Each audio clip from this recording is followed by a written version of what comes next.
धनतेरस की कथा। एक समय भगवान विष्णु मर्त्युलोक में विचरण करने के लिए आ रहे थे। लक्ष्मी जी ने भी साथ चलने का आग्रह किया। विष्णु जी बोले, यदि मैं जो बात कहूँ वैसे ही मानो तो चलो। लक्ष्मी जी ने स्वीकार किया और भगवान विष्णु लक्ष्मी जी सहित भूमंडल पर आए। कुछ देर बाद एक स्थान पर भगवान विष्णु लक्ष्मी से बोले, जब तक मैं न आऊं तुम यहाँ ठहरो। मैं दक्षिण दिशा की ओर जा रहा हूँ, तुम उधर मत देखना। विष्णु जी के जाने पर लक्ष्मी जी को कौतूहल उत्पन्न हुआ कि आखिर दक्षिण दिशा में क्या है जो मुझे मना किया गया है, और भगवान स्वयं दक्षिण में क्यों गए हैं। कोई रहस्य जरूर है। लक्ष्मी जी से रहा न गया। जैसे ही भगवान ने राह पकड़ी वैसे ही माँ लक्ष्मी भी पीछे पीछे चल पड़ी। कुछ ही दूर पर सरसों का खेत दिखाई दिया। वह खूब खिला हुआ और लहला रहा था।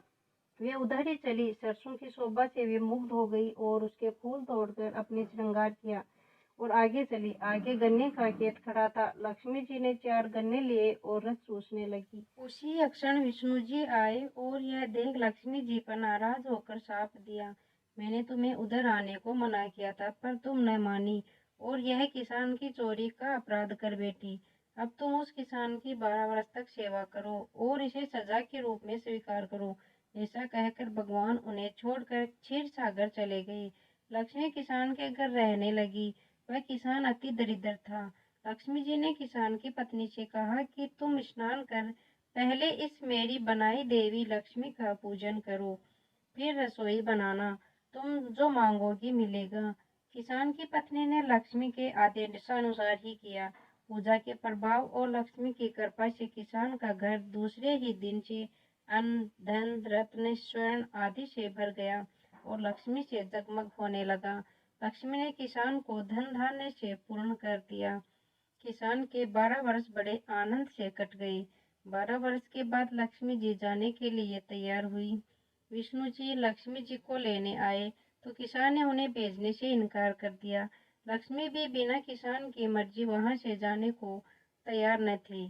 तब विष्णु जी ने एक चतुराई की। विष्णु जी जिस दिन लक्ष्मी को लेने आए थे उस दिन वारुणी पर्व था, इसलिए किसान को वारुणी पर्व का महत्व समझाते हुए भगवान ने कहा कि तुम परिवार सहित गंगा में जाकर स्नान करो और इन कोड़ियों को भी जल में छोड़ देना। जब तक तुम नहीं लौटोगे तब तक मैं लक्ष्मी को नहीं ले जाऊंगा। लक्ष्मी जी ने किसान को 4 कोड़ियां गंगा के देने को दी। किसान ने वैसा ही किया। वह सपरिवार गंगा स्नान करने के लिए चला। जैसे ही उसने गंगा में कोड़ियां डाली वैसे ही 4 हाथ गंगा में से निकले और वे कोड़ियां ले ली। तब किसान को आश्चर्य हुआ कि वह तो कोई देवी है। तब किसान ने गंगा जी से पूछा, हे माता, ये 4 भुजाएं किसकी हैं? गंगा जी बोली, हे किसान, ये चारों हाथ मेरे ही थे। तूने जो कोड़ियां भेंट की हैं वे किसकी दी हुई हैं? किसान ने कहा, मेरे घर जो स्त्री आई हैं उन्होंने ही दी हैं। इस पर गंगा जी बोले कि तुम्हारे घर जो स्त्री आई हैं वह साक्षात लक्ष्मी है और पुरुष विष्णु भगवान है। तुम लक्ष्मी को जाने मत देना, नहीं तो पुनः निर्धन हो जाओगे। यह सुन किसान घर लौट आया। वहां लक्ष्मी और विष्णु भगवान जाने को तैयार बैठे थे। किसान ने लक्ष्मी जी का आंचल पकड़ा और बोला कि मैं तुम्हें जाने नहीं दूंगा।